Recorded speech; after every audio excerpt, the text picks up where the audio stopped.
प्रश्न क्रमांक पहिला, महाराष्ट्रातील पंचायत राज हे खालीलपैकी कोणत्या समितीच्या शिफारसीवर आधारित आहे म्हणते. महाराष्ट्रामध्ये जे पंचायत राज लागू झालं ते कोणत्या शिफारसीवर, कोणत्या कमिटीवर? तर हे वसंतराव नाईकची कमिटी होती, त्यांच्या शिफारसीनुसार महाराष्ट्रामध्ये पंचायत राज लागू झाला. पर्याय नंबर 4 याचा उत्तर होता. प्रश्न क्रमांक दुसरा काय म्हणते, नगरपालिकेच्या अध्यक्षास असे संबोधले जाते. नगरपालिकेच्या अध्यक्षास काय संबोधतात? त्याला महापौर समजतात. महापौर संबोधले जाते. पर्याय नंबर पहिलं याचं उत्तर होता. प्रश्न क्रमांक तिसरा, पंचायत राज पद्धतीचा मुख्य उद्देश काय? मेन उद्देश काय? याचा मुख्य उद्देश लोकशाहीचं विकेंद्रीकरणच आहे. तुम्हाला ग्रामविकास वाटत असेल, कारण गावातील लोकांचा विकास करणं हे सुद्धा यांचा उद्देश आहे, परंतु प्रमुख उद्देश, मुख्य उद्देश जर जास्ती भर कशावर दिला असेल तर तो लोकशाही विकेंद्रीकरण आहे. प्रश्न क्रमांक चौथा, खालीलपैकी कोणता दिवस हा पंचायत राज दिवस म्हणून साजरा केला जातो? तर 24 एप्रिल हा दिवस महाराष्ट्रामध्ये पंचायत राज दिवस म्हणून साजरा केला जातो.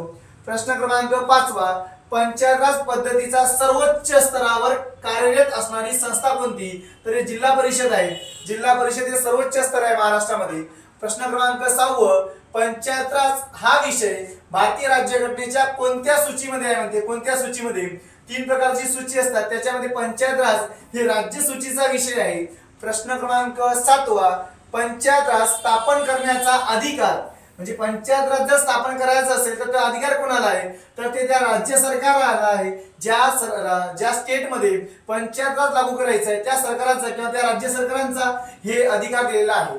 प्रश्न क्रमांक 8, ग्रामसेवकावर नजीकचे नियंत्रण कोणाचे असते? नजीकचं म्हणजे जवळचं. ग्रामसेवकावर कोणाचं नियंत्रण असते? तर हे बीडीओ, गट विकास अधिकारी यांचं ते अधिकार असते. प्रश्न क्रमांक 9, शहर होण्याच्या प्रक्रियेस जी गावे असतात तेथे कामकाज रिकामी जागा पाहिजे म्हणते. तर ते कामकाज कोण पाहत असते मित्रा? तर नगर परिषद हे ते कामकाज बघत असते. आणि प्रश्न क्रमांक शेवटचा आजचा, गावाच्या विकासासंबंधी अंतिम निर्णय घेण्याचा अधिकार किंवा सत्ता कोणाकडे असते किंवा कोण घेते? तर त्या गावाचे ग्रामसभा असतात. ग्रामसभा जे असतात ते निर्णय घेतात किंवा त्यांच्याकडे अधिकार दिलेला आहे. संपला कार्यक्रम.